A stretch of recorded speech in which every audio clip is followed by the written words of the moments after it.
time for Motorhop on Air. Welcome to episode 6. We're recording this, what is today? September 27th. It's September. It is September. And I can't keep track of the days, so I just give up. I'm white flagging it. Yeah. I know what day of the week it is based on my workout schedule, and that's all I got. That's pretty good. It's a real reason I go to the gym, is so I know what day of the week it is. Unfortunately, we have not managed to blow up in 6 episodes to the point where I can forego my day job. So I still have a day job, and I was not originally supposed to work today. And we're recording this after I just worked 12 hours. So sometimes we record at 10 o'clock at night, and you haven't worked 12 hours, though. Sure.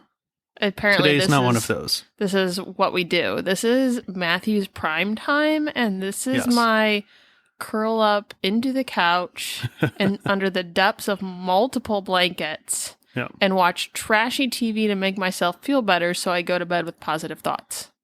Yes. This is my time. This is where I thrive, and I'm going to push through. Lucky for you, I had a late cup of coffee, so I'm trying to rally. I think our current states of mind, though, are reflected by what is in our cups tonight.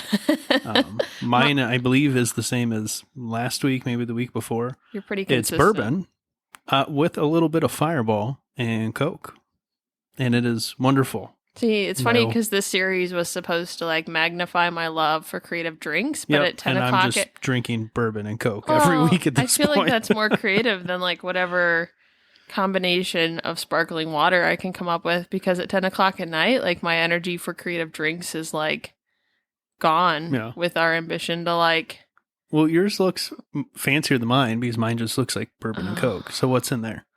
So I grabbed a sparkling water, as one does, to give any drink some zhuzh.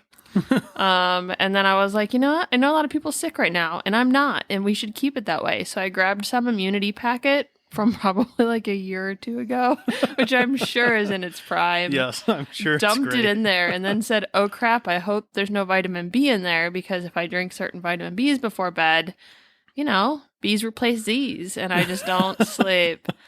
That's so funny. Luckily there wasn't. So I don't know that's going to do anything, but it adds a fun little spunk, a little bit of flavor to it. Yeah, it looks slightly effervescent from over here. If I had some fresh fruit I could have thrown in there, it would have really impressed you. Yeah. But it's just a cloudy drink with an ice cube. Yeah. Well, it's okay. It'll get us through the podcast. We need to buy some fancier cups, and then everything, it'll be we need to go to Tiki Underground and get some awesome tiki mugs. It's true. That's what we should have done tonight. Well, we're here, though. With all of you. I wonder what it'll be like in the wintertime, but they have some really fun, holiday stuff we should look into. Yeah. We should have a meetup with our 2 friends. Yeah. And your mom.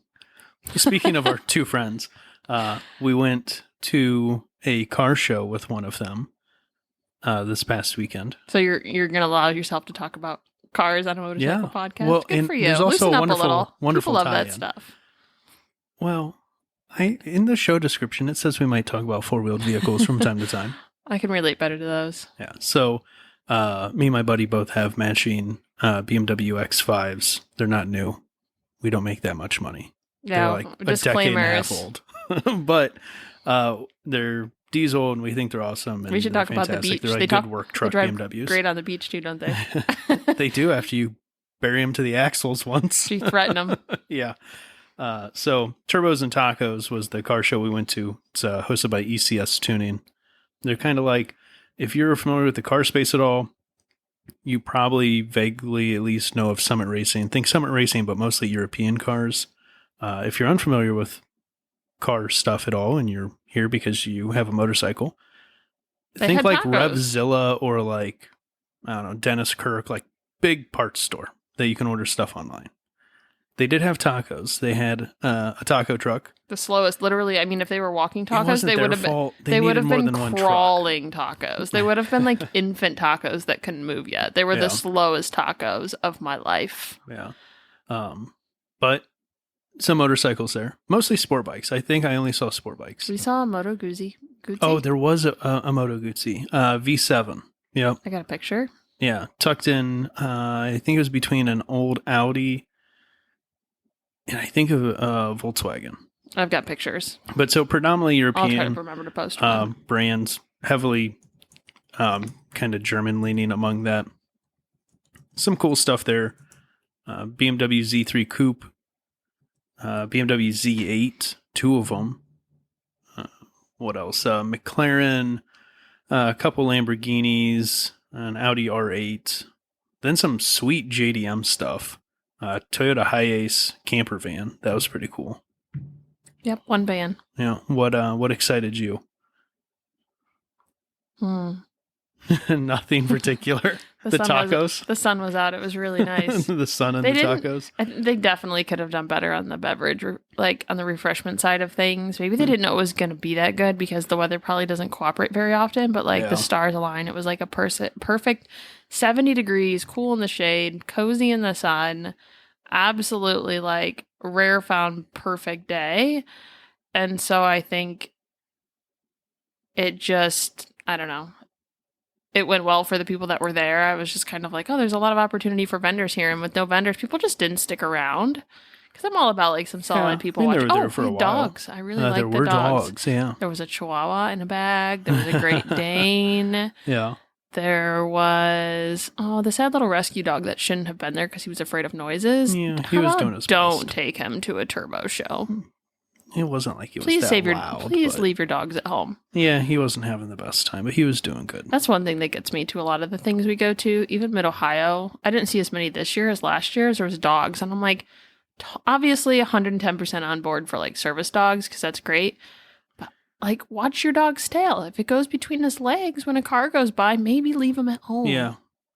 Or if it's hot out. They don't want to be on the asphalt. Like there was a few times us being on the asphalt. I'm a cold person, and I was like, wow, it's actually really hot out here. Yeah. And it gets toasty. Yeah, and it's like, imagine, I don't know, wearing a fur coat and being on there. So I did enjoy the ones we saw, though. I'm flipping through some pictures I took. Refresh your memory, because it was so long ago. A Mercedes diesel that had a stack coming out of the hood. That was pretty awesome. I liked looking at all the different logos, like the progressions of logos throughout the different years for the BMWs have kind of some cool ones. I think there should be more. I don't know. I guess maybe not more. I guess I just like seeing the evolution of brands. BMW really hasn't changed that much from what it looks like, though. Their logos, the way that they've placed the letters and everything like that. So I like seeing that sort of evolution of just old to modern design and seeing things come back into play and seeing, like everything. Everything is back into swing. Like cyclical. The Boxy is back in again. So it's kind of cool to see things from like original eras that are still relevant. Yeah. Someone had a former NASCAR Craftsman Truck Series truck that they had converted to be street legal. I'd love to see the paperwork they pushed through to get historical plates on that thing. I don't remember which one that was. The NASCAR truck that was there. NASCAR. Okay, you said that and it didn't register. Yeah. Oh, yeah. I was going to ask you if it was the one with the stickers on it. Yes, it was. Some Mustangs showed up. One was obviously a drag car. He showed up with the parachute mounted still because cool guy stuff. Yeah, sometimes I'm like, okay, it's cool to see like a Lambo in real life, but sometimes I'm also just like show off. Like there's so many people that work so hard to get their like jank little cars do a show, and little it's like Honda Civics and stuff. Yeah, they work so hard, and there's these little like 19-year-old kids, or we can't all afford just nice cars that are nice. There's a lot of work that goes into like elbow grease, and it's kind of hard to see them like right next to each other because everyone's taking pictures of the bajillion-dollar cars. Not necessarily. No, your car guys. I don't know. We had a bit of me and Jerry had a bit of the conversation of like. You've seen one Hellcat. You've seen every Hellcat. Your Hellcat doesn't impress me. Your Challenger in general doesn't impress me. Unless it shows up and it like flies or something at this point. It like you can go to a new car dealership and see that vehicle on the lot. Show me the BMW E30 that was saved from, commuter status and somehow was functioning and going down the road. Show me something cool that someone's put some blood, sweat, and tears into. Yeah, those people have a different sense of pride. I will say, I'm going through my pictures now too. Yeah. I will forever be impressed with the kid who brought his own sheet of bubble wrap to entertain himself. Yeah. I think he's the real hero here. So if anyone out there has contact with the kid with the bubble wrap, I'll send him a sticker. Yeah, there was a sweet older F350 dually extended cab long bed. You took a picture of a license plate.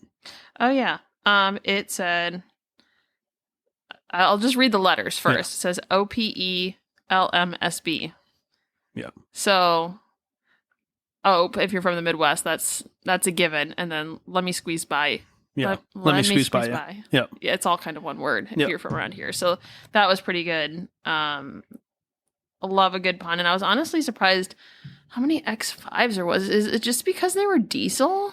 And why was there no most X3s? Of them weren't. There were X3s. Didn't see any. There was only a couple. The X5s that were all in that group, though, like most of them were like ECS development vehicles. Why?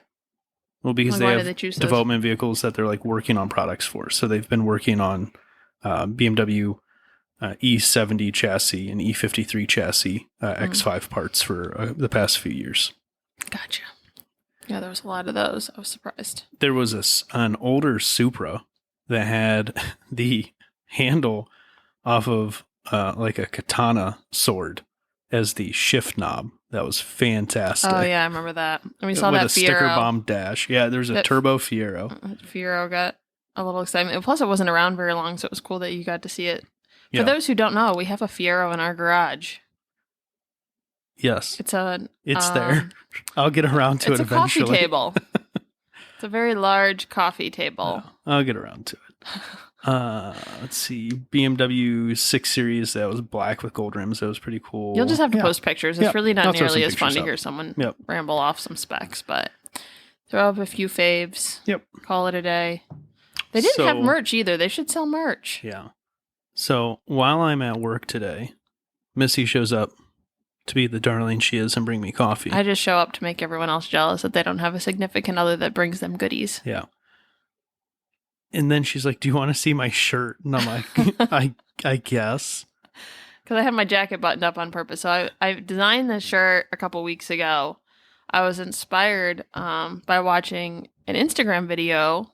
I think it was of like one of the raccoons. Yeah. I don't know. It was some reel that came up. I don't know if it was Tito. He's a popular raccoon or who it was. But I was like, oh my God, it was like a Taylor Swift parody shirt for her Eras tour with the different blocks of color, and it was a raccoon, and I was like, oh, that's so cool. If like a raccoon should have one of those shirts, like I want to make one of those shirts. And I'm like, well, I don't apparently have enough hobbies that are like defined as well. I'm like, I'm not gonna make a shirt about myself. So I took each of Matthew's motor wheeled vehicles, so no cars, but did the scooters, did the motorcycles, and put them in this Eras tour type thing. And I think I had a motorcycle era at first, and I was like, I don't know if scooters are motorcycles, so I changed it to two-wheeled era. They are, for reference. At least I feel so. There's people who don't, but okay, well, scooters are motorcycles. Toned it down to Motohop's two-wheeled era. You can see that image. Still, yeah, I'm fine with the two-wheeled era. Okay, that was a good choice. Thanks. Yeah. Thank goodness I remembered the hyphen too. Very proud. So you can check that out on Instagram. I don't know that anyone would ever want one, but if you want them customized, yeah, she can make you an Eras tour shirt. I'm not cheap to hire, but it makes a good gift if you literally are out of other ideas. I've done some custom design, so definitely not my full-time job, but I understand the value and the joy that those custom things bring. Just completely invaluable. Something that someone won't and maybe shouldn't buy for themselves. Yeah, I mean, it'd be pretty weird if I like spent that much time to put myself and all of my motorcycles on a shirt. For me. It was a good few hours, and like I said, my time doesn't come cheap. But luckily, we have a bajillion photos because like I do part-time photography, full-time design, so it was pretty easy for me to figure out. Going through and making sure the distress match Taylor's. Like, I was almost a little worried about putting it online, thinking I was going to get some weird like cease and desist. Yeah, but everyone else has got them out there. When I posted it, I tagged her and used one of her songs. Yeah. Well, I used her song too. I thought that was only relevant, but I didn't tag her because first of all, who cares? But second, I was like, man, she's going to find this and she's going to hunt me down. But there's so many other ones out there. The problem is mine is really good. Yeah. I mean, at this point, she's not going to be threatened by Tito. We're not selling them, number one. But if we were, At this point, I'm just here to collect cease and desist letters. Oh. We have one. We could have one I of hope those to like have at least 5 by the end of the year. days since last C&D behind Yeah. us. There you go. What's crazy is the amount of people though that learn I'm a designer and be like, "Oh, can you make me a Harry Potter sticker?" And I'm like, "How many Harry Potter stickers are there out there already? And you want me to make you one? Yeah, for like $200, I'll make you a custom Harry Potter sticker, and you'll complain about what it costs, and I'll get legal stuff in the mail. Like, not worth it, bro." Yeah. So generally, I stay away from anything parody related, just because number one, I don't have the pop culture Well, if it's knowledge. parody, it's fine. The problem is you have to like differentiate enough. Whenever someone wants you to just blatantly copy a brand, Yeah, that's an issue. no thanks. Yeah. We don't have our lawyer's a little dusty, so Yeah. we're just gonna play it safe. Well, This episode is not sponsored by BMW. yeah.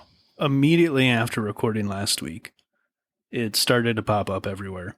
If you are tied into motorcycles, like motorcycle news at all, and somehow have managed to go a week without hearing about BMW's stop sale order in the United States, I don't know how.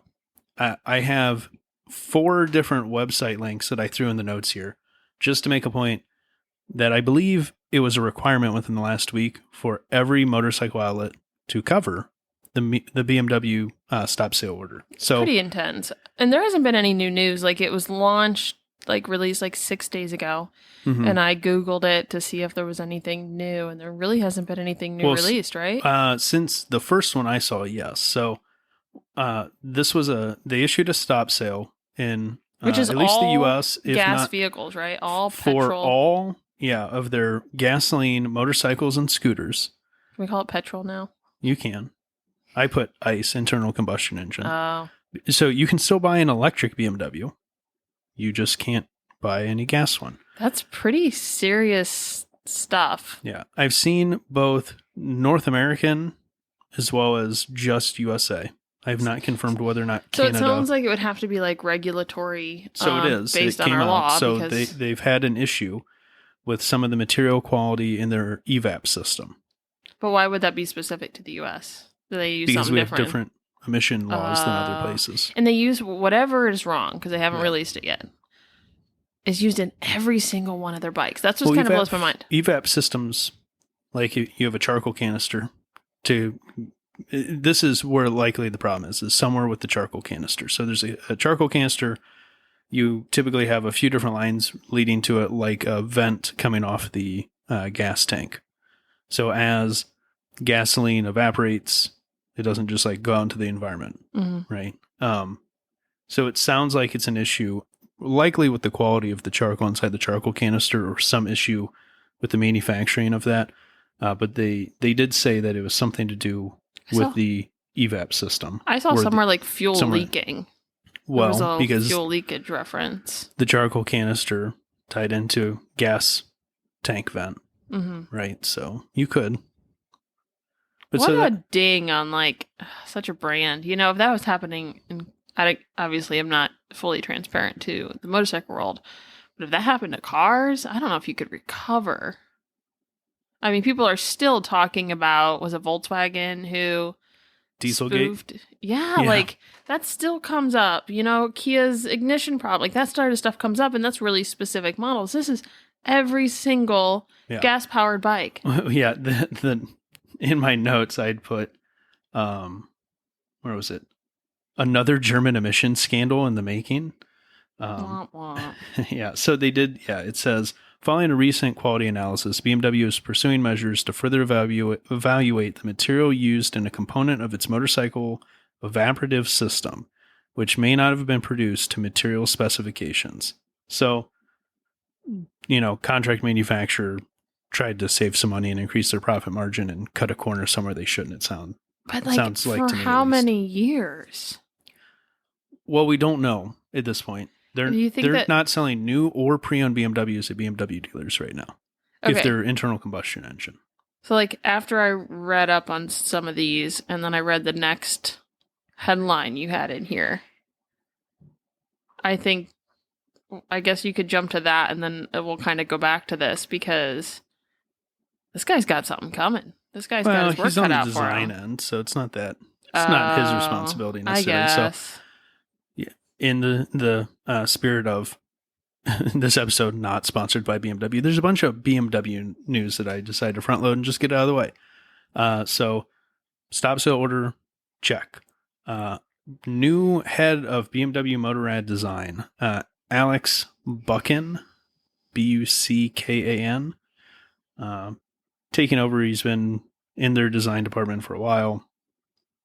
What I came across though that was interesting, they were discussing the outgoing head of design, Edgar Heinrich.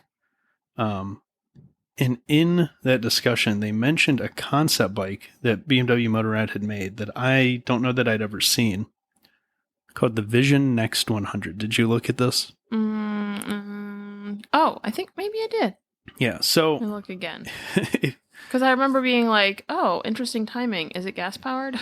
this is an older one that they had put out. Oh, This you know, isn't I like a didn't new look at release. this one. I looked at a lot of them. Okay, It is the craziest thing. It's like a Tron bike that's, like BMW Boxer Twin.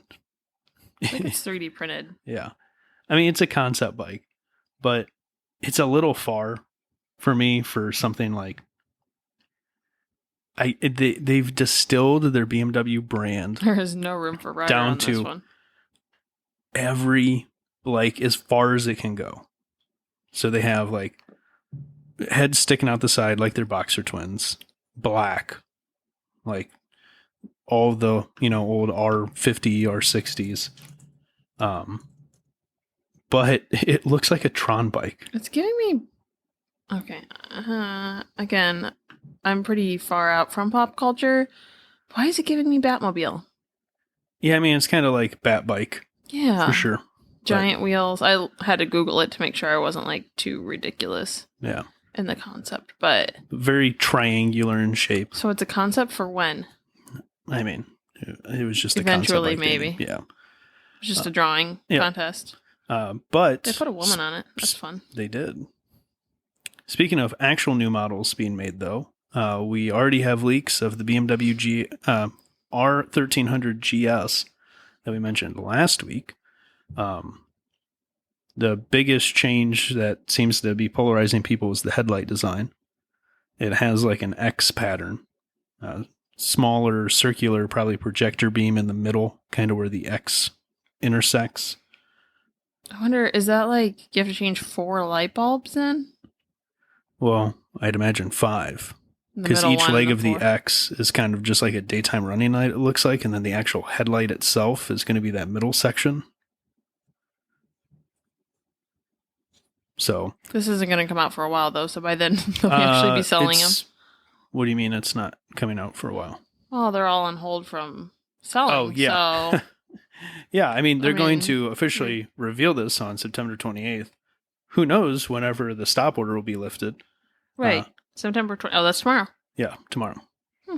There was comments on BMW made a post about this bike being announced tomorrow, earlier today. Awkward. And people were like, yeah, it's great, but when can we buy other models? And they're like, well, we don't discuss other unreleased models. And they're like, no. I mean like all the current ones that I can't buy because I'm in the US. When can we buy those? I guess that's true. You have to like disconnect. This is being launched in Germany.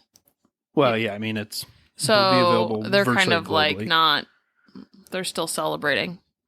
They're still living their best life. Yeah, they don't have a stop order or a stop sale order. God.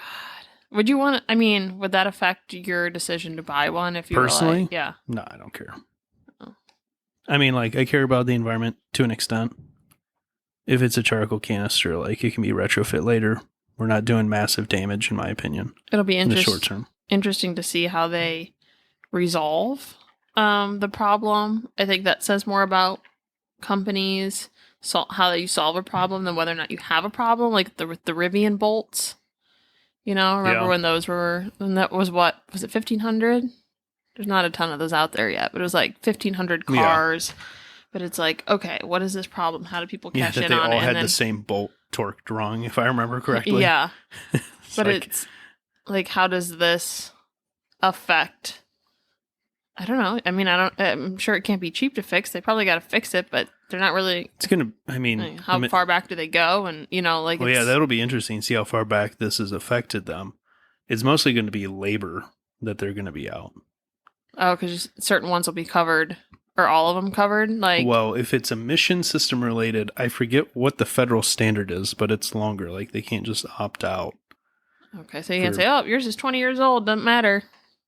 Yeah, within reason. If the federal government decides to step in, I'm sure, because of emission requirements, they could. If they can prove that the factory equipment did not meet the guidelines the year that bike was produced, I'd imagine they'd be on the hook for fixing it. Ugh. Yeah. Luckily, labor's overpriced anyways. Yeah. We have more rumblings of a BMW R12 Cruiser, basically a smaller version of the R18, which that's kind of exciting to me. I really like the look of the R18. We saw them at Fuel, if you remember. I do not. Okay. Oh my goodness! Big BMW Cruiser. Click this and link. They make bagger and yeah. Everything's in German. Yes. Link you sent me. Yep. This is not. Go ahead and click the second one. I want to click the red button. So yeah, we've got some leaks of homologation data. Paint job. Not the bike. No pictures of the bike released yet. Oh. That's just that was a custom R18 that they built that you're looking at on that page. Oh. But it's going to be that kind of styling, less drag bike than the one in that picture, but cruiser, air-cooled boxer twin, smaller engine than the R18. It looks like it's going to be 1170 cc air/oil cooled boxer, around 95 horsepower, a little over 80 foot-pounds of torque. Foot-pounds. Kills me every time. Feet, whatever. Pound, feet, inches. Yeah. You want a weird measurement? Look up a foot-acre. It is a measurement used for groundwater supply. That person deserves to be fired. Yeah. So, excited to see what comes of that. Glad there's still rumblings that they're moving forward with the R18. I like that it's called a rumbling. Yeah. Triumph showed off their motocross bike some more. Let Ricky Carmichael ride it in the LA Coliseum. Very anticlimactic. Video was not exciting to me at all. Yeah. They didn't really show the bike. It was literally like, hey, look, two dudes on dirt bikes. Dirt bikes and that happened to be black with a Triumph logo. Yeah, they didn't like zoom in close. It was kind of like an event hype video, and then it was over. They made a point to mention that, I forget the other rider that was with him. The other rider was on the production-ready version, and then Ricky Carmichael was on one built specifically for him. They didn't look that far apart. Well, they never got close enough for you to really look anyways. Very true. Very true. Rider Magazine has announced their Motorcycle of the Year. So, it wasn't 2023, though. Isn't that a 2022? Oh, was it 23 or 22? 2023's Motorcycle of the Year. I totally thought it was 22. It And I wonder what took them so long. Oh, there's a link right in the middle of the article that I saw for last year's. And you guys scroll all the way to the bottom. I'm going to save you guys all the scrolling. It's the KTM 1290 Super Duke GT. Okay. Hopefully they get someone out there excited. I'm not. I can understand why people like the Super Duke. Not my jam. I wonder if they pay for that. You know how like all companies are like workplace of the year, and they all just like pay $5,000 to local newspaper. Do you think they can pay their way to the top? The BMW R18 Roctane was on that list. Mm-hmm. And with their current emission issues, I think they would have paid to be at the top of the list. When was this article written? I accidentally clicked recently. Something I shouldn't have. September 8th. So that okay. That hadn't been out yet. Yeah. Well, somehow I missed it for the past couple weeks. Yeah, that's okay. Suzuki it's is doing a limited run of the 2024 Katana for the U.S. market. I don't know why. I don't know why it's a limited run.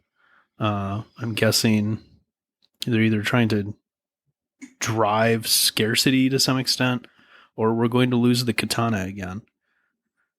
Because I don't really know anyone buying Suzukis right now.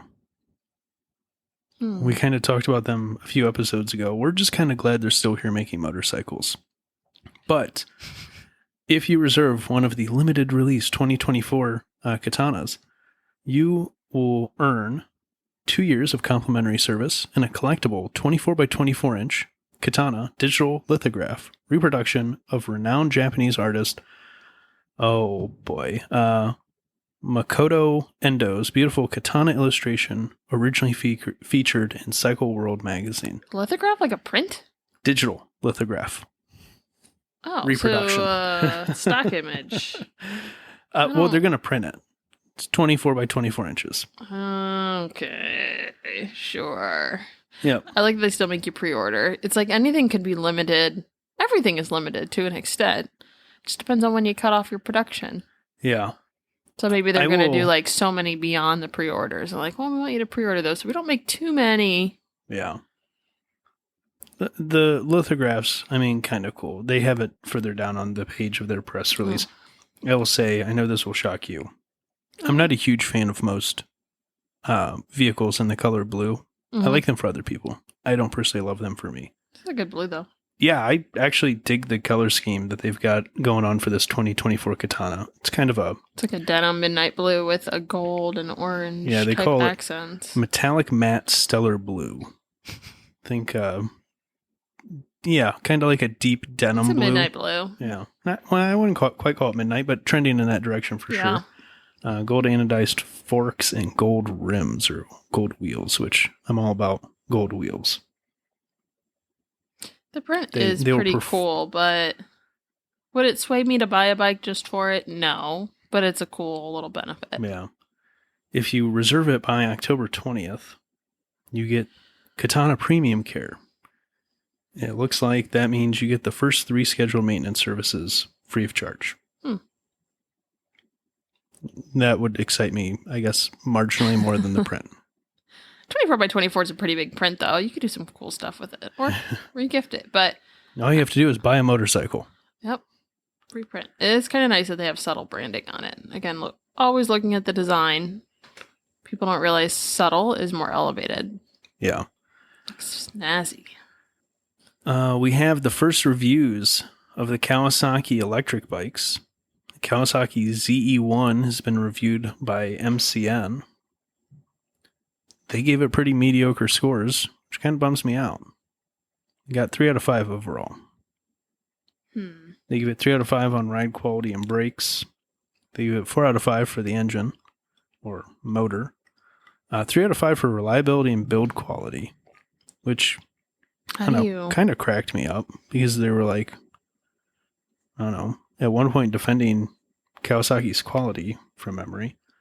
2 out of 5 for value versus rivals, which is probably valid in the UK market. Right now, if this showed up on US shores at similar price point, I would say it's probably a pretty good value compared to other options. There's not many bikes that are doing over 60 miles an hour near the price point they're at. You also have to kind of remember, so one person is writing this article. Yeah. You know, like it's different if it's like, hey, sure. This many people, you know, and you can click on his name and read about him. Yep. Shout out Carl. But obviously anything written by one person is going to be biased based on personal preferences. Yep. But cool that people are on it, no matter what their opinion is. Just kind of a overall slightly above middle of the road rating. But excited to see the Japanese Big Four get more and more into electric bikes. And speaking of that, we have spy shots of Kawasaki's hybrid bike they're working on. First hybrid bike, right? Yep. That's at least cool. First that's going to be production ready. So they believe that they stumbled upon likely promotion, like filming a promotion. This is the first time it was shown with ninja badging on it. It had a kind of lighter, almost white upper fairing with a green lower fairing. That idea intrigues me. I've never been huge on the idea of a hybrid outside of like a plug-in hybrid or like a EV with a range extender. This I don't think is going to be plug-in, at least from what we've kind of seen so far. So what's your option if it doesn't plug in? The gas powers the battery? Yeah, so it regens on D-cell like a Toyota Prius. It's kind of a cool concept. Yeah. I'd like to see some specs. But we'll see. It may change. But interesting idea to be more Kind of EV, but have, quick refill capability. surprising that this hasn't happened yet with like where cars are at, why motorcycles are so far behind. Well, you have so much less space, Yeah. right? So like that's the issue with like range on motorcycles. There's only so much space for batteries until we hit energy density significantly higher than where we're at. It's kind of limited. So you're taking a bike, you got to fit the gas engine and an electric motor and a battery, and you didn't make the bike any bigger. Yeah, it just seems like, well, we have little cameras that can go inside our bodies. That why can't motorcycles be hybrid? Yeah. Sometimes you put things into perspective. But again, when the stats come out, that'll be interesting. I feel like in a couple of years, we're gonna look back and be like, "Wow, remember when we only had one option?" Like it's gonna be like so weird once it breaks through. Yeah, I feel like we've got to be getting close to the breaking point on some of this stuff. Because, when you look at the Japanese Big Four, if they put their mind to something in the motorcycle market, they kind of make it happen. They've created entirely new market segments. They've made some of the most impressive, like from a performance aspect, motorcycles, arguably vehicles of all time in some capacities. If they want to make a motorcycle hybrid, I think they'll just will it into existence. Someone should. Yep. We've got a leak. Royal Enfield, spy shots of a Royal Enfield 350 bobber. Interesting. I think it's the one thing that is interesting to me is they seem to be putting a lot of effort into a multitude of 350 options. I don't know if you've looked at their lineup recently, but even in the US, they're offering 350 options. But they're bringing out all these different 350 models. I think they're going to quietly probably own the small bike market here in the US within the next few years. What's the biggest bike they have? Do they have big ones? 650. So it's like pretty standard middle line. Maybe that's just like a sweet spot to be, though. Well, in the US, it's considered small. In the rest of the world, it's not necessarily considered as small as it is here. It looks like a good, like, average size in the picture, like something. The bike itself isn't like miniature. It's just a smaller engine. Yeah. Right? But I like the way it looks. Yeah. I mean, not that my opinion is super valid, but it looks like, I don't know, it just looks like a cute, solid little bike. Yeah, I mean, it's got styling kind of similar to like a Triumph bobber, where the like pillion seat and even part of the driver's seat is kind of elevated off the rear fender. Looks comfortable. Yeah. We also have got some more spec leaks for the upcoming Himalayan 450 homologation. Seems to indicate that the name is going to be the Himalayan 452, which is the specific displacement of it. It's going to be about 39.5 horsepower at 8,000 RPM, which is interesting for a few reasons. 8,000 RPM is about 1,500 RPM higher than the current 411 model's red line. So there's potential that it's making peak horsepower before the red line as well. It's also almost double the horsepower of the current 411 model. We don't know where the torque numbers are going to be, but it's a smaller engine. It seems like it's going to be slightly smaller as far as like overall size and kind of bulkiness, smaller than like a KLR 650 from Kawasaki. But it has the same horsepower numbers, or darn close. As long as they don't mess up the engine characteristics too much and make it this super high revving where all the power's up top, no torque at the bottom end, it might be more of a winner than I thought it was going to be. Back seat doesn't look too uncomfortable. So I love that you're looking at them from the passenger perspective.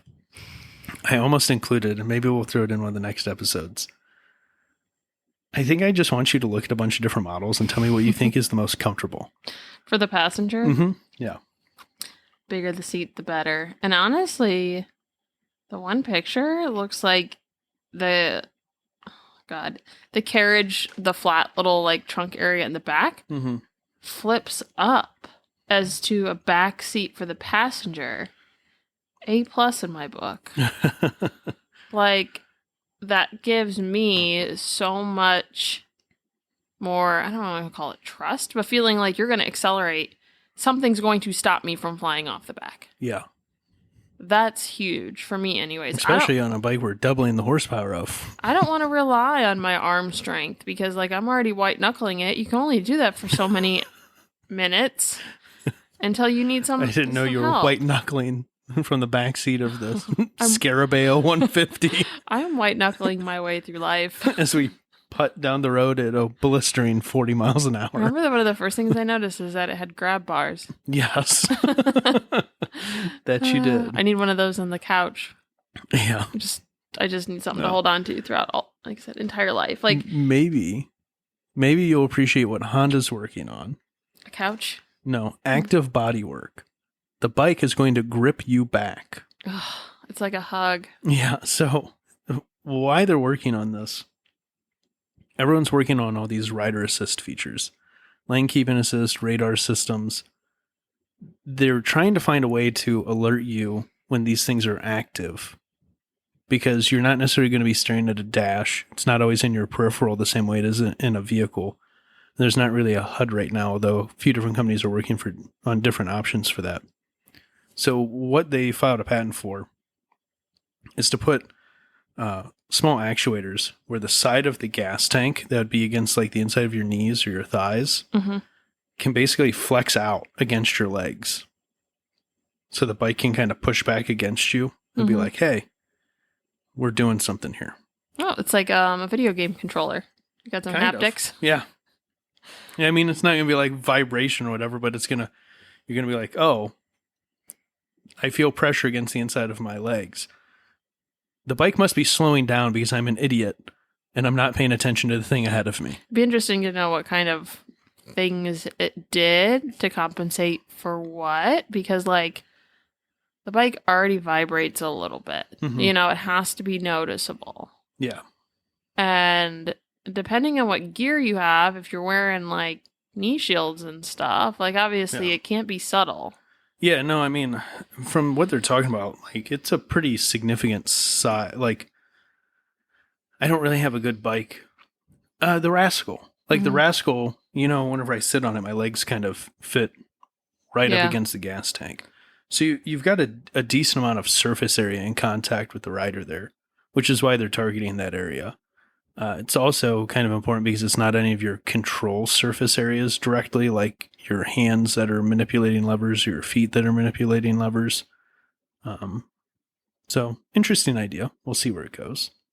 Yeah, I was trying to understand that article in the sense that it seems like it's low-key going to show you, let's say you're drifting to the left, a certain side would maybe activate to tell you to compensate to like make you think, I don't know if to bring your attention that it's, you know, correcting your lane position or something, right? Yeah. So it'll activate one side to tell you that it's steering the bike like away from that side or something. Yeah. Interesting. Cool to see companies working on this stuff. I'm kind of on the fence on some of these rider assist things. I recently drove a Jeep Grand Cherokee that had some lane keeping assist built in. It was an interesting experience. I kind of leaned on it to see how far it'd let me go. I almost wonder if you can just let it like ping pong down the highway. But what if you're actually trying to change lanes? So it understands intent, mainly because you're going to turn signal on. At least you should. But if you just kind of do nothing with the wheel and you start getting near one of the lines, it starts correcting it back. Oh. It was interesting. I don't know. It seems like a little risky with a bike. They'll like throwing you off, like giving you unexpected movement could be bad. For sure. Which is why I'm kind of on the fence on some of this stuff coming to motorcycles. Did you see the line that Honda's stated intention is to end traffic collision fatalities involving its motorcycles or cars by Yep. 2050? Yep. They've been big on this, man. They put what a great intent. I don't know how successful they'll be in like literally saying they can end, like maybe cut back or limit, but hey, kudos. They're still the only manufacturer that offers an airbag on a motorcycle. So they offer an airbag on the Goldwing model that basically comes up through from the kind of triple tree area where the handlebars mount. And its goal is to prevent rider ejection over the front of the motorcycle in a front end collision. So like car pulls out in front of you and you T-bone it. Mm-hmm. Typically you're going over the handlebars and over that car. You're rolling, yeah. Yeah. So the airbag inflates as a way to kind of stop you from being ejected over the vehicle. I wonder if that could obviously do harm as well. Hitting an airbag is painful. I mean, I guess it depends. Less than probably shooting 60 feet through the air uncontrolled like a rag doll. Yeah, and possibly ending up under the car again or another vehicle. Or into a telephone pole. I'm sure they did their homework on it. Yeah, so they also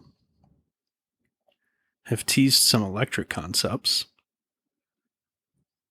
This is ahead of the 2023 Japan Mobility Show. This photo looks rendering. Yep, top one. It's the only one I care about. Pretty low resolution. Yep. Yeah, I don't know where they stole it from. But let me get the names right. So this is the Sustainia C concept and the Pocket concept. What you need to know is we've already talked. I feel like we've almost beaten the Moto Compacto horse to death. This is another attempt at a new Moto combo. It looks smaller. This is the Pocket that pairs with the Sustainia C, just like the original Honda. I always forget which one. The Honda City, which had the option for the Moto Compo. They're both electric, though. So. Not as cute, not as modern, but it's giving me Transformer vibes, which is kind of fun. On the original setup, though.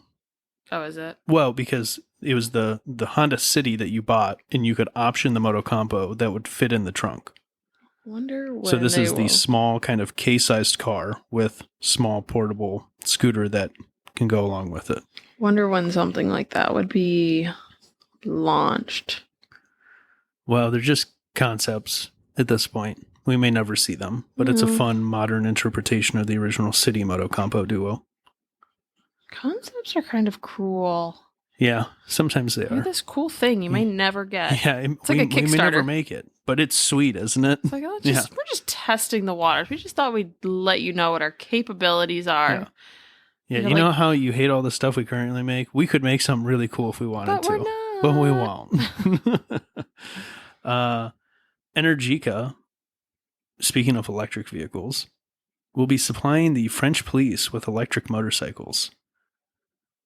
Which is interesting to me. Is that a French-based company? That's a good question. I'm not sure. I don't believe so. Of it. Maybe. You've never heard of Energica? No, apparently you have? Yep. Oh, good for you. In what context? They're just a manufacturer of electric motorcycles like Zero and Lightning. Oh, we haven't really brought them up in all of our electronic conversations. Yeah, not yet. But so they're doing these kind of adventure style bikes. It's going to have hard pannier or saddlebags, rear mounted, at least in the renders that were announced with this contract, rear mounted light as well as windshield mounted lights for them. This is ahead of, I believe 2024? Yeah, I guess, is it next year that the Olympics are going to Paris? Maybe. So, not really on my radar. Yeah. But interesting to see police departments looking at electric motorcycles. For parades. Yeah. So, in all of the electric motorcycle discussions we've been having over the past few weeks, the other night we were trying to decide what to watch. And I decided, well, and I think you agreed with me, or at least you've been tolerating it. That's fine. To rewatch The Long Way Up. So we watched it, what, a couple years ago? Well, we watched it when it came out in 2020. Yes. So that ride occurred in 2019. Thank goodness it occurred when it did, because 2020 may not have given it a chance. Yeah, it wouldn't have happened. So we're going on 5 years out from the original ride. It's interesting to look back at it through different lenses now. Because Rivian's been out now for a while. They drive the first and second VINs of the Rivian prototype. So it's kind of like a flashback reality check of like real life timelines, you know? Yeah. Seeing this stuff unravel. I don't know. They don't give exact VINs to the Lime wires, but they say they're also prototypes. Live wires. Lime? Live? LimeWire was like FrostWire and Kazaa. I know. We used it to pirate music back in the day. I actually looked that up the first time you told me we were going to like talk about these bikes a couple weeks ago. It's coming back. It is. They're bringing LimeWire back. They're bringing LimeWire back. Yeah, so... But they were prototypes too, weren't they? They were. So, a couple things that I've thought about as we've been rewatching this. One, how has no one made like a replica kit to turn your Harley Livewire or Livewire 1 into an adventure bike? Harley Davidson did it. There was some, maybe not insignificant changes. What do you need to convert to an adventure bike? Well, so they increased the ground clearance. It looked like they changed the rear shock. I haven't studied image captures enough to figure out if or what they did to the front end. But I believe they put a longer rear shock on it. They changed the wheels out.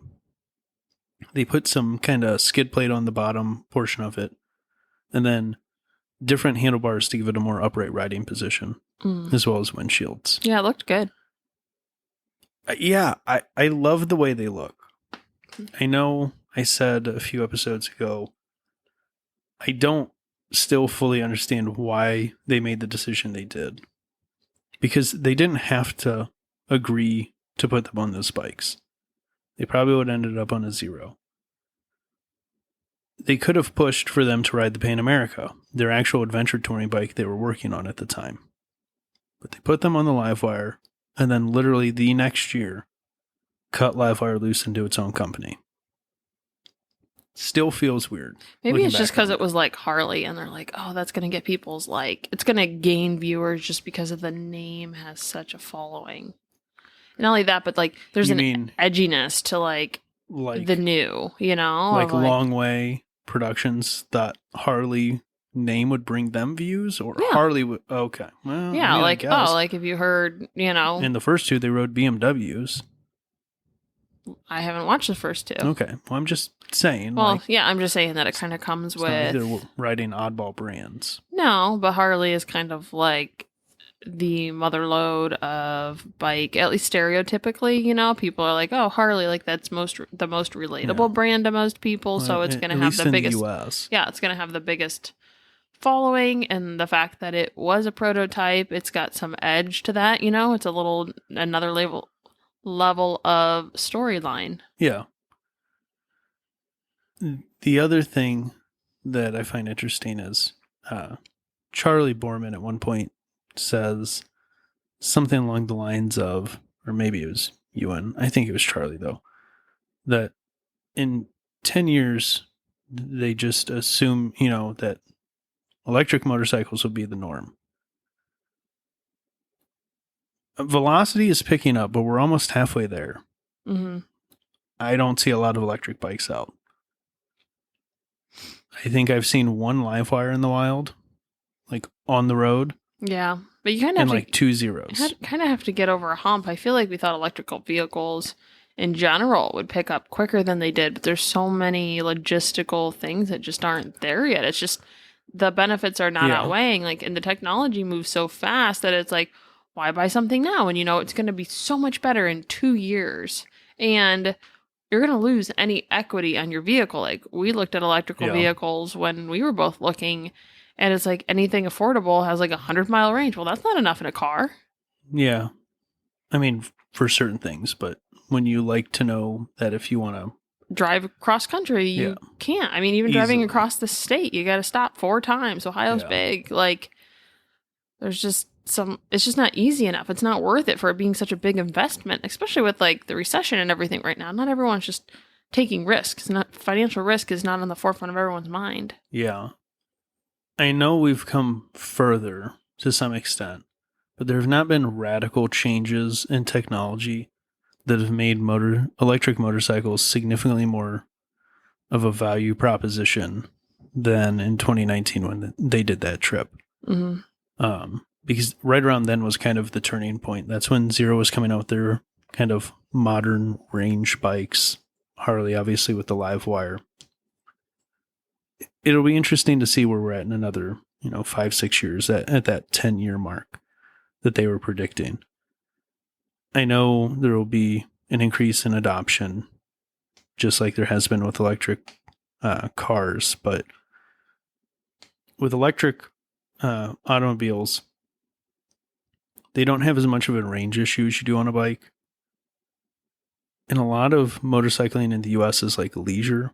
It's not commuting. Mm-hmm. So it's like, I want to hop on my bike and go do 200-300 miles this weekend. Okay, so if I take my Vulcan, I can do 250 without a fuel stop. Can't do that on electric. Nope. And can you charge at an average car charging location? You can, but it depends on which bike you have as far as how fast it's charging. So one of the interesting things about the Livewire choice was the Livewire only had, and it didn't even have functional at first. They had to fix it once they shipped the bikes down to the southern tip of South America. They had no level 1 charging capability figured out at that point. So level 1 is your slowest plug into your wall outlet. Yeah. Right? Level 2 is a normal charging station. You can have an at-home level 2 charger, but when you go to an actual charging station somewhere, it's likely going to be level 2. Potentially level 3.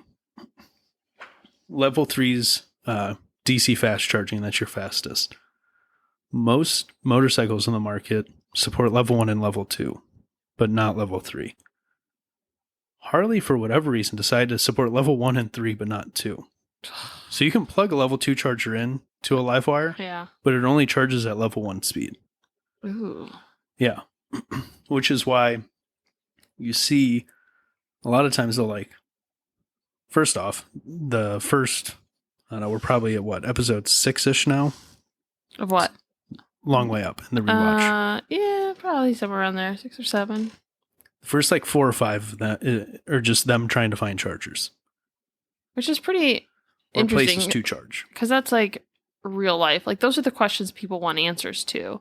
Those are the real fears that everyone has the first time they buy a bike. So I'm really glad that they included that because it's relatable. You see these guys who've got big reputations, you're working... Support system behind them. Yeah, they've got an army of people. They've got vehicles following them, but they're still dealing with the same question the average consumer's trying to figure out. Yeah, if I'm in the middle of nowhere, where do I charge my bike? Yeah, and it's we don't have that support system, so is this even feasible? And maybe that's part of the reason why they haven't picked up, because those are real life concerns, and not until you have that bike are you really gonna be familiar with what you have access to. It's kind of no one owns a certain vehicle until you buy it, and then you see them everywhere. It's kind of probably the same thing, that it's who's paying attention to charging stations until you need them. Yeah, I mean, I will say there were only a couple times that they have really leaned on their support system, their support vehicles.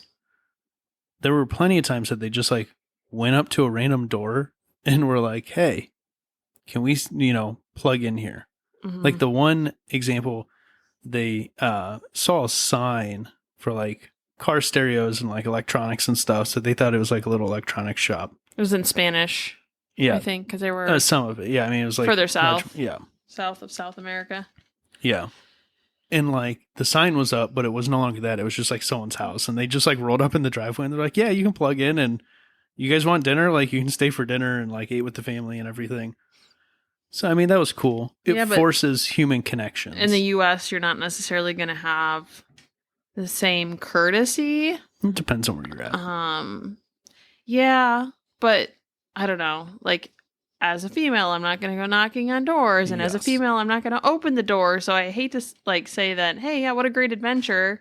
You know, like I guess I would love to say that, but that's not the reality of it in the States. Some scrappy, smelly guy who's been on the road for 3 days and hasn't showered and is barely eating knocks on your door. You're not necessarily going to open your doors to him. And I'm not saying that I'm proud of that fact. Like, it sucks that that's our American culture that everyone dreams about. Like, we're not fairly heavily connected to really helping people we don't know, or it's not through like some sort of organization that, you know, puts a layer of trust in that. So even though maybe they didn't use the vehicles they leaned on a lot, they had peace of mind that they were there. Yeah. They needed them. And a couple of times they needed them. Yeah. And leaned on them. That was an extra, dozen people that at least you're not alone if something happens. Yeah. Yeah. I don't know. It's just, so far I'm really enjoying the rewatch. It's intriguing to see how much, you know, while some has changed, how much has stayed the same in the past 4 years. 4 going on 5 years in the electric motorcycle space. Every time we watch it, I want to live wire more and more. Oh, I know, dear. I know. I really am just mind blown that vicariously. no one has done like an adventure conversion kit to replicate those bikes. It doesn't seem super duper crazy hard. You don't have to match it 1-to-1. Just give me the general riding position and kind of match it in style. Give me a you know, tall, skinny windshield, rally tower, upright riding position, and away we go. If you did a cross-country trip, what bike would you choose? Electric or not? Either. I don't care. Or one cross of each. Country or a like cross continent trip like they're doing. Well, technically, if you went from east to west America, it is cross country and cross continent. Well, across one continent. Well, they went across 2. Well, let's just say you're going like east coast to west coast in the U.S. Let's not factor in other countries, because if I was doing it on an electric bike, it would either be if I could get a live wire and make a replica of their bike, because there is a benefit of having built-in level 3 charging. Because when you can find a level 3 station, which we're pretty lucky to have a decent amount of electric charging infrastructure in the U.S. already, not necessarily as much as some other countries around the world, but more than the middle of Patagonia, where there's just nothing for miles. And I know there's a lot of guys with other brands like Zeros and Energicas that have done some crazy charging modifications where they can run like multiple level 2 chargers and charge really fast. But if we're just taking a bike off the shelf that I'm going to ride coast to coast, it's probably going to be a Livewire 1 or a Harley Livewire, just because it has that level 3 charging built in. Do other bikes not have the level 3 then? So I looked at this the other day. I don't think there's any real kind of mainstream production motorcycle with level 3 charging kind of available in the 20,000-ish and under. Because you can get a used Livewire for like 15-ish now. That's crazy. Because Zero more is than all your level. car. Yes. All of the Zeros are level 1 and 2. I think Lightning might have level 3 charging, but I don't think they have any bike under like $24,000 right now. Sheesh. Well, that could be another thing keeping people from buying them. Yeah. You know, you can get a used petrol bike for $2,000. That's another thing. So if I was going to do it on a petrol, a gas-powered bike. Yeah, they call it a long way up. It's petrol. Yes. I don't know. I guess it depends on what kind of experience I'd want. Comfortable.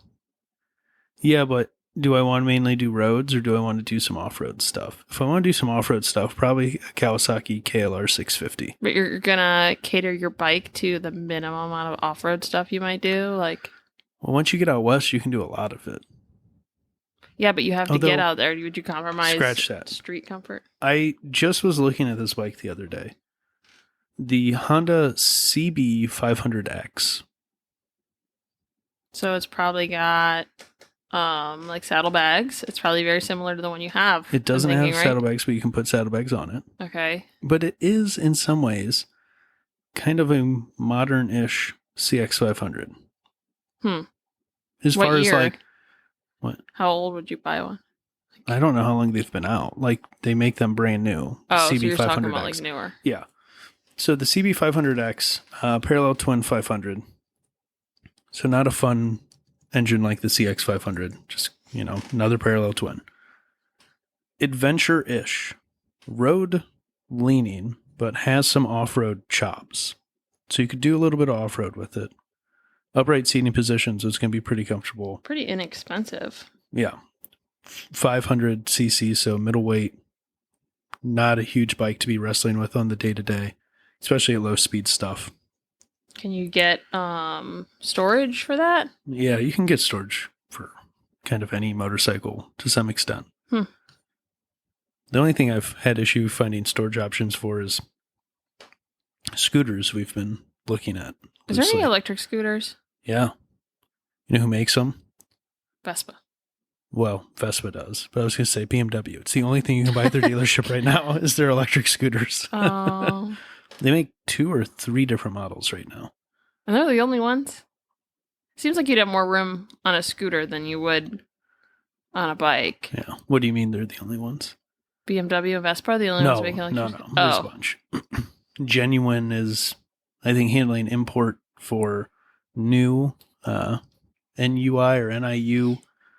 Then you've got Ziggy.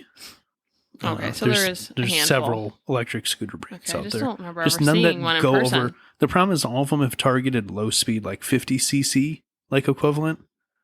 I want like a 150. So they're to like all a made for city driving. Yeah, most of them top out at like 35, maybe 40. Yeah. Not gonna The work BMW here. ones, BMW, I think the CEO 4 goes faster, like 60-ish maybe. Yeah, so if I was going to do cross country,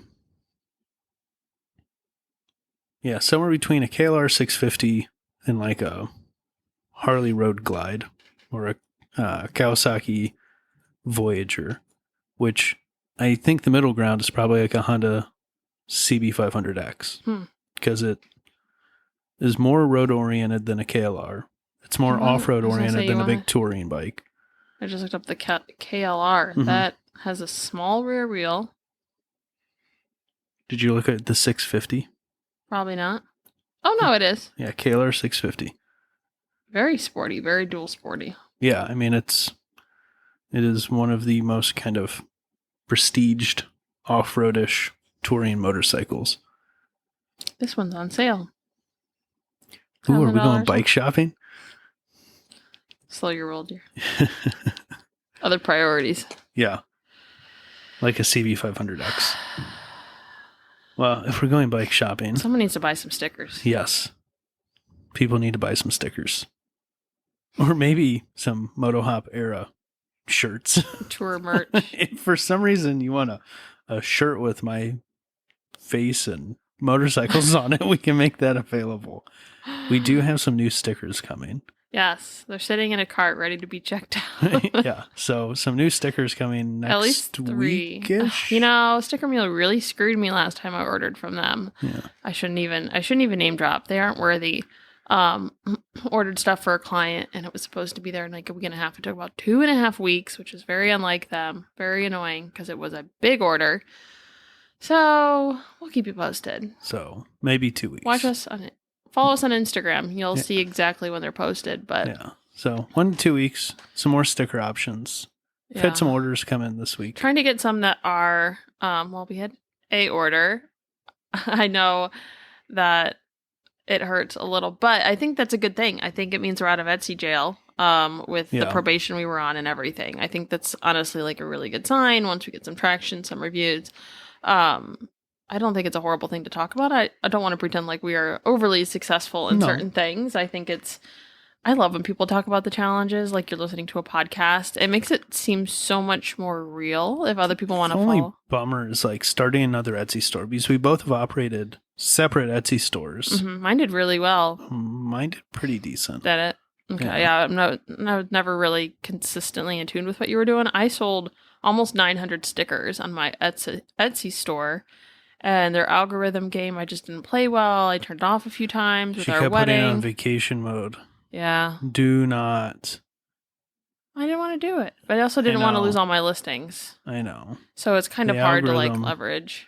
The algorithm does not reward taking breaks. You must grind constantly. New product, shipping now, always, yes. Can we play that Welcome to America song? Because that's my vibe right now. Yeah. No breaks. Just hustle, girl boss, all the things. And you know what? That's exhausting. That is not me. The difference is at least we can both be involved this time, because when we kind of take on our own side hustles, sometimes it literally is like our own side hustles. We don't do everything together, which is fine because I like doing whatever I want. Yeah. But now we can both kind of collaborate, take the weight off of one another. And my goal a little bit with the stickers is to make some that are not only motorcycle related. So we've got the Helmet Hair Don't Care, which is the one we sold. So shout out Shauna.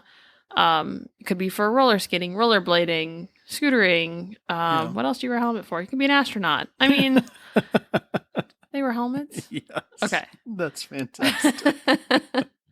Yeah. But I'm just trying to like think outside the box. It's just because it's like a test pilot. If you fly an SR-71 spy plane and wear a helmet, get a Helmet Hair Don't Care sticker. 100%.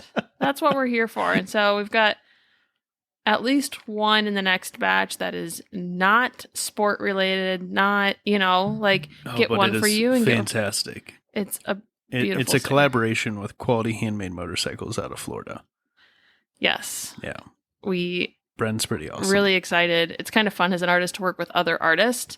So he literally hand painted us the sign, and I went through and digitized it, which is honestly a lot more work than I thought it would be, but it's still, I don't want to say mindless in the sense, like he's done all the hard work for me. Yeah. Just going through and trying to like make things, but we're going to make it semi-transparent. It's going to be shiny as we know you like. Yeah.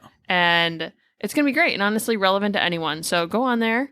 If you are a significant other, you can buy one for you and buy one for them. And I think there's a sweet spot in there. Not everything has to be bike related. Yeah. And the holidays will be here before we know it. So start stocking away your gift ideas now. It's true. It's true. And honestly, they mail really well. So I always tell people like stickers are great because postage is more expensive than it was, but still cheap. 60 cents. You know what? And if you want to dodge something, go in there and put someone else's address on it. We'll mail it for you. Yeah.